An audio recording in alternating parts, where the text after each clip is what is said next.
It was the sound of my son's voice that woke me. Maddie was shaking my arm, mumbling the same thing over and over. His voice sounded tired but urgent. "Dad, Dad." I shifted and opened my eyes. The bedroom around me was dark. A slither of moonlight leaked in from the skylight on the landing, enough to pick out Maddie's silhouette at my bedside. I tried to rub the sleep from my eyes as I pushed myself up on one arm. What is it, mate? What's going on?" "Dad, you have to come. I saw something." "What do you mean? What time is it?" I reached over to the bedside table and tapped my phone, bringing the screen to life. 2:48 a.m. I rubbed my eyes again. My head still felt jumbled from sleep, and the half-memory of some dream I had been having ran through my mind like fog. Something unpleasant. I tried to grab onto the memory, but couldn't. "Did you have a nightmare, buddy? Was that it?" "No. Yes. But it wasn't in the nightmare that I saw the thing." "Dad." "That was after I woke up. I woke up and Hang on, wait a minute." Maddie's face was half hidden in the shadows. I reached out and held his arm, lightly. "Tell me what happened, slowly, mate, and start from the beginning. What was this nightmare you had?" If I'm honest, I only asked the question to try and calm Maddie down, help him get his thoughts in order. I didn't really need to ask it because I already knew the answer. The poor kid's been having the same bad dream ever since me and his mom split up. Ever since she moved out a couple months back. Grace left me for some rich guy she works with, and she took our son with her. Stuck me with a dog and an empty house. I suppose I should count myself lucky. I still have those. But if I'm honest, it's hard to see the silver lining at the moment. And it's especially hard when I see the toll the whole thing has taken on Maddie. The kid started wetting the bed again. Hadn't done it in years, but now Grace says it's almost a nightly thing. He'll wake in the early hours, sometimes screaming, and his sheets will be soaked through. Grace isn't exaggerating either. The poor kid's done the same almost every weekend he's been visiting me. Sodden pajamas, cries in the night, bags under his eyes at breakfast. When I ask him about it, he only says the same thing, too. That he's been having some dreams. The same bad dreams. A nightmare where he's lying in his bed, trapped, and the devil is standing outside his room, tapping on the window, trying to get in. His mother and I broke up, and now the kid sees Satan whenever he shuts his eyes, like he's in hell. I'm no therapist, but I don't need a qualification to know how badly we've messed him up. To him, the world really is ending. All of these thoughts and memories whirled through my tired head as Maddie stood over me, pajamas still ruffled from sleep. You can probably guess what conclusion I came to. That when the kid said he's seen something, it was all part of his nightmare.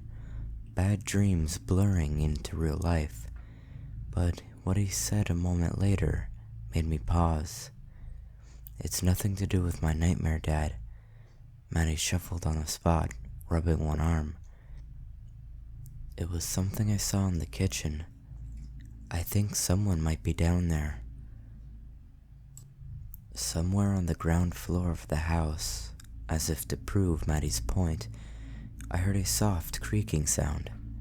Maddie stiffened, but I didn't pay it any attention. My house is like any other Victorian property. Now and again it creaks, floorboards expanding, pipes in the wall, the neighbors. If you jumped at every little sound, you'd be constantly on edge. I was also busy running what Maddie had just told me back through my head, trying to make sense of it. It was something I saw in the kitchen. It took me a moment, but then I got there. The pet camera, that had to be it.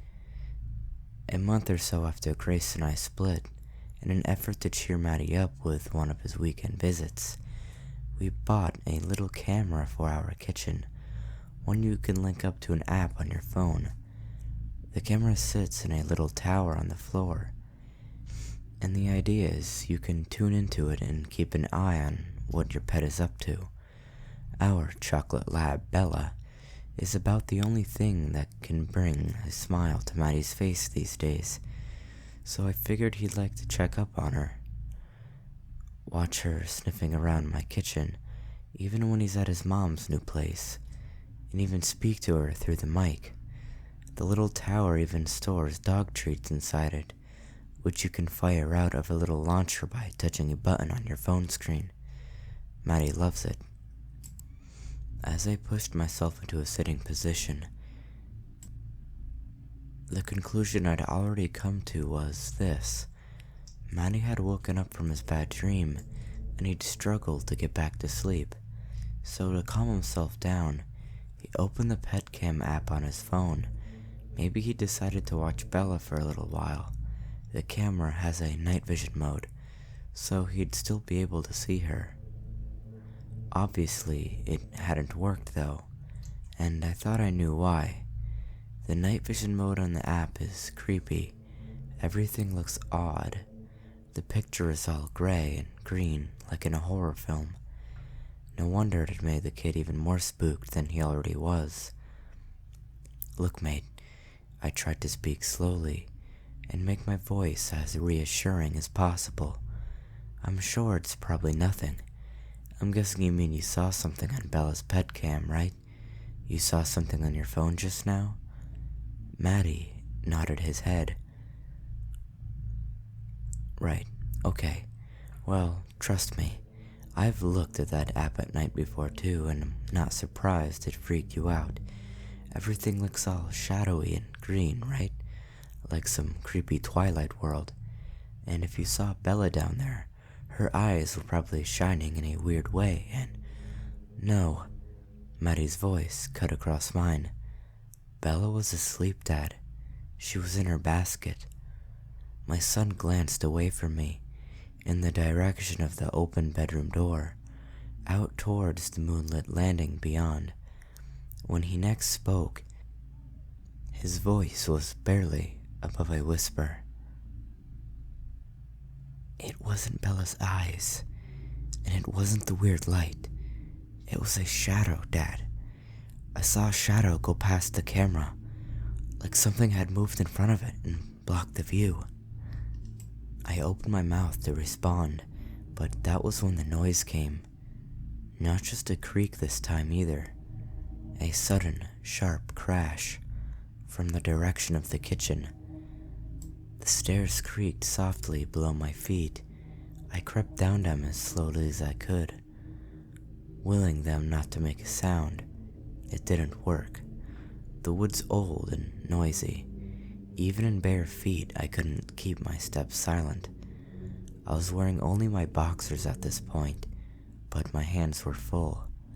Before I'd left Maddie in my bedroom, I'd made sure to pick up a baseball bat I keep propped up around the corner, just in case. If Maddie had seen someone down there, a burglar for instance, I didn't want to meet them empty-handed. But even when the crashing noise I heard the moment before, I still wasn't convinced. Was my heart rate up a little higher as I worked my way downstairs? Sure it was. Was my grip on the baseball bat a little sweaty, despite the cold? Absolutely. But that was only the adrenaline working through me. A natural, albeit irrational response to creeping around the house in the middle of the night. If pushed, at that point I still would have told you that the noise was probably nothing. Bella knocking a chair over most likely, and the shadow Maddie had seen on the camera, probably just the poor kid's overtired imagination. a hangover from the nightmare he'd had.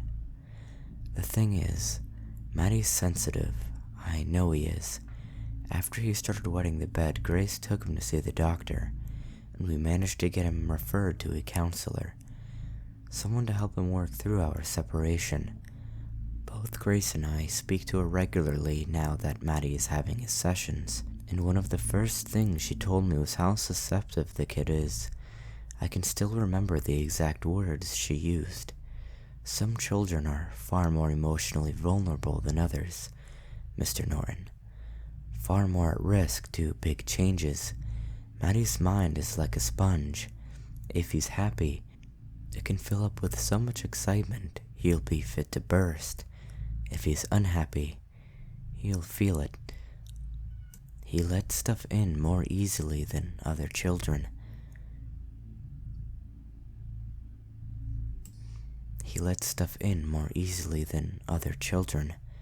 That was the phrase that stuck out to me. I suppose being in tune with your emotions is a good thing, but when I heard the counselor come out with that one, it didn't feel good. It filled me with worry and guilt, shame too. I kept thinking about Maddie's reoccurring nightmare, the devil, waiting outside his window at night trying to get in. He's let something in all right.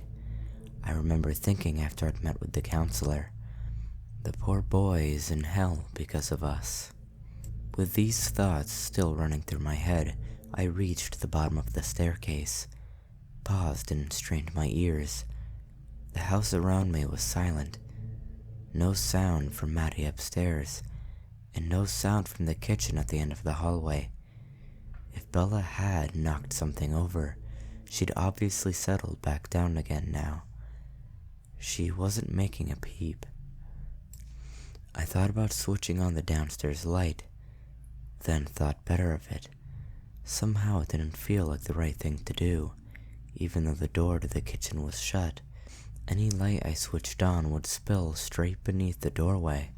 If anyone was in the kitchen, they'd know I was coming. There's no one in the kitchen. A voice in the back of my mind shot, "Don't be an idiot. You're as bad as the kid. Getting yourself worked up over nothing." The voice was right, and I knew it, but nevertheless, I still felt my hands tightening around the baseball bat as I started along the hallway. Just a little, just to be on the safe side. Halfway to the kitchen, another floorboard creaked beneath my foot. I froze in a pool of moonlight. I strained my ears once again. The only sound I could hear was my own heartbeat. It sounded far too loud. Bang, bang, banging in my chest like a trapped animal. I rubbed my eyes and felt sweat on my fingertips. Forced myself to take another step towards the closed kitchen door, and then another. It was almost within reach now, close enough to open. All I had to do was reach out a hand, turn the knob and push. "So why don't you then?" whispered the voice in my mind. "Stop messing around and get it done so you can go back to bed." Riding a wave of sudden frustration at myself, I stepped towards and gripped the doorknob.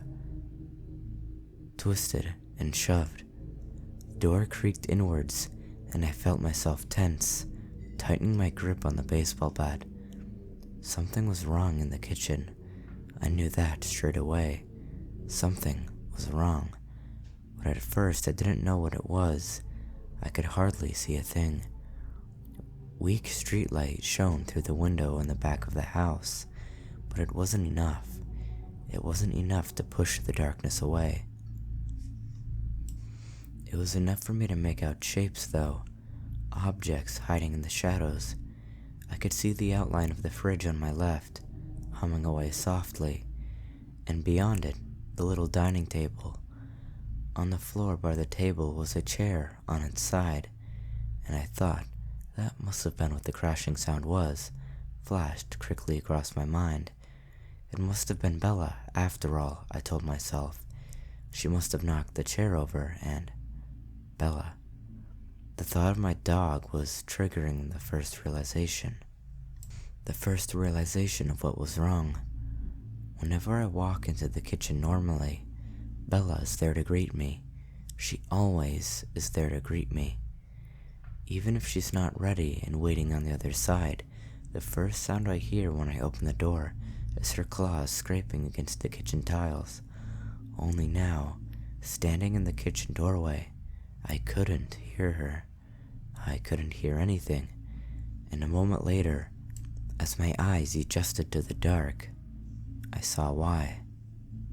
Bella was sitting in the middle of the floor, perfectly still, facing away from me.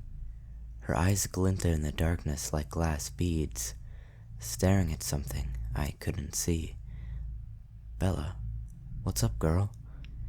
I took a step forwards into the kitchen and shivered. That was when I realized the other thing that was wrong. The room was cold, not chilly like rooms at the back of the house often can be, either. I mean, it was cold. It felt like I was stepping into a freezer. I felt a draft of icy air brush by my right side. And when I turned in that direction, I saw what had caused the drop in temperature. The back door was standing open, wide open. The darkness beyond it stared back at me like an eye. Over in the middle of the room, Bella began to growl, a deep, low rumble. I turned back to her, but I was about to step any further into the kitchen. A voice stopped me. "Don't. Stay away." I let out a yelp and spun around. Matty stood in the moonlit hallway behind me, his pajamas hanging off him like a sheet. His eyes were wide with horror. As I stared at him, he lifted his arm and pointed a trembling finger in Bella's direction. "Don't touch her, Dad. Please. It's too late. He's already inside." I could feel fear filling me up, then something close to dread, and because I didn't know what to say next, I did the thing that was most automatic to me. I flicked on the kitchen light. The room instantly filled with a yellow glow. It should have helped. It should have put a stop to the terror building in my chest. It should have ended the nonsense right then and there. When you're scared in the dark, turning on the light is supposed to make everything better. It's supposed to banish the fear and the unknown and the shadows. But this time, it didn't. "I told you, Dad." Maddie's voice was a cracked whisper behind me. "I told you he wanted to get in."